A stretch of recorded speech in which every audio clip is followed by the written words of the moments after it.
আজ আমি বানাবো সর্ষে চিংড়ি ভাপা।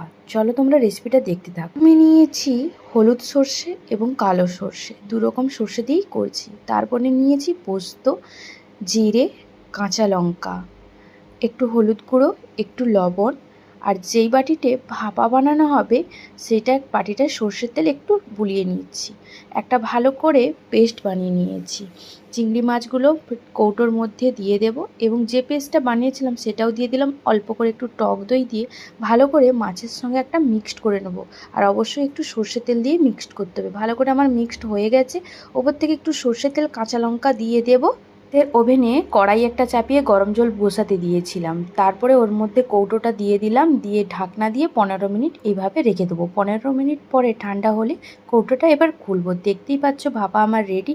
কি দারুণ লাগছে না, দেখেই খেতে ইচ্ছে করছে। অবশ্যই গরম ভাতে তোমরা ট্রাই করতে পারো। দেখা হচ্ছে একটা নেক্সট ব্লগে।